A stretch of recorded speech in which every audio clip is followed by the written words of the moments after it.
Exodo 22. Kung ang usa ka tawo mangawat og baka o karnero og patyon o ibaligya niya kini, kinahanglan nga ilisan niya 5 ka baka, ang usa ka baka ug 4 ka karnero, ang iili sa usa ka karnero. Kinahanglan nga bayran niya kini. Kung wala siya'y nahot, ibaligya siya aron ibayad sa iyang nakawat. Kung ang baka o asno o karnero nga iyang nakawat makaplagan nga buhi diha sa iyang kamot, magbayad siya doble. Kung ang usa ka kawatan madakpan nga mosulod sa usa ka balay panahon sa kagabion ug mapatay siya, ang makapatay kaniya dili isipon nga mamumuno. Apan kung mahitabo kini panahon sa adlaw, ang makapatay kaniya isipon nga mamumuno.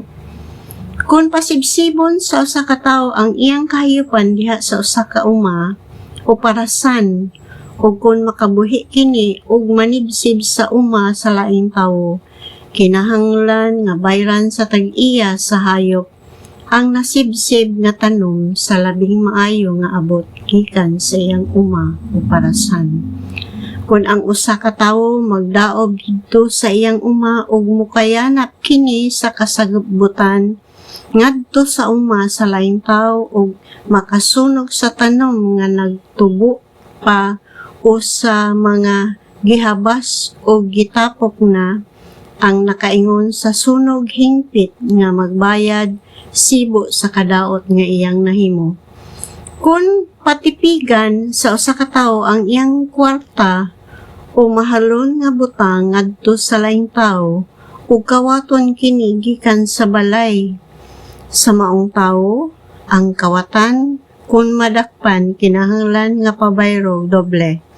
Apan kung dili madakpan ang kawatan, ang tag-iya sa balay dadon sa tubangan sa halaran sa Dios, o didto kinahanglan manumpa siya nga wala siya mangawat sa kabtangan sa iyang isikataw. Sa tanang panaglalis bahin sa kabtangan nga sama sa baka, asno, karnero, bisti o bisan unsang butanga nga nawala o giangkon sa laing tawo, kinahanglan nga ang ilang panaglalis husayon sa atubangan sa halaran sa Dios.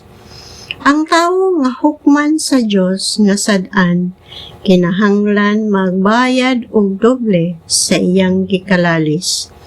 Kung ipiyaw sa usa ka tawo ngadto sa laing tawo ang iyang asno, baka, karnero o bisan unsang hayop aron atimanon niya, unya mamatay kini, masamad o kawaton o walay laing nakakita sa pagkahitabo niini, ang maong tawo kinahanglan moadto sa dapit nga alampuanan ug manumpa sa Ginoo nga wala siya mangawat sa maong hayop.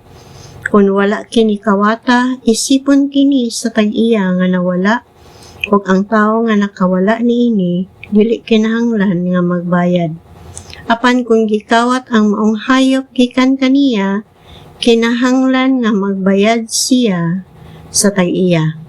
Kung ang hayop gipatay sa ihalas nga mananap, kinahanglang dadon niya ang patayng lawas ingon nga kamatuoran o dili kinahanglan nga bayran niya kini. Kung ang usa ka tawo muhulam og hayop sa laing tawo ug masamad o mamatay samtang wala diha ang tag-iya niini, kinahanglan bayran niya kini. Apan kung kuyog ang tag-iya sa pagkahitabo niini, ang tawo nga mihulam dili kinahanglang mobayad niini. Kung giabangan ang hayop, ang kadaot mataplan sa abang. Kung tintalon sa usa ka lalaki ang usa ka dalagang ulay nga dili sinayuran ug makikhilawas siya kaniya, bayran niya ang bayranan sa kasal o pangasaw-on niya ang babaye. Apan kung ang amahan sa babaye dili mosugot nga pangasaw-on ang iyang anak, kinahanglan nga bayran sa lalaki ang kantidad nga tukma sa bili sa bugay sa kaminyoon sa usa ka ulay. Patya ninyo ang babaeng diwatahan o barangan. Kinahanglan patyon si bisan kinsa nga makihilawas ug mananap. Ang maghalad ngadto sa laing Dios gawas kanako ang Ginoo kinahanglang patyon. Ayaw ninyo pala bilabihi o daog-dauga ang usa ka langyaw kay kamo usab nga langyaw man kaniadto didto sa Ehipto. Ayaw ninyo daog-dauga ang mga biyuda o mga wala na'y ginikanan. Kung daog-daugon ninyo sila, tabangan ko sila, pakitabang nila kanako, ug masuko ako pag-ayo, ug pamatyon ko kamo pinaagi sa espada. Mabiyuda ang inyong mga asawa, ug mawad-an ug amahan ang inyong mga anak. Kung magpahulam kamog salapi sa akong katawhan nga mga kabus, ayaw kamo pagpangayog tubo sama sa gihimo sa tigpatanto. Kung kuhaon ninyo ang kupo sa kataw, ingon nga garantiya nga mobayad siya kaninyo, kinahanglan nga iuli ninyo kini kaniya sa dili pa mosalop ang adlaw. Kay maura kini ang iyang magamit aron mainitan siya nigkatulog niya. Tabangan ko siya, nigpakitabang niya kanako, kay ako maluluyon man. Ayaw kamo pagsultig daotan batok sa Dios, ug ayaw ninyo tungluha ang usa ka pangulo sa inyong katawhan. Ayaw ninyo ihikaw kanako ang paghalad sa inyong ani, ug sabino ug lana. Ihatag kanako ang inyong kamagulangang anak nga lalaki. Ihatag usab kanako ang panganay sa inyong baka ug karnero.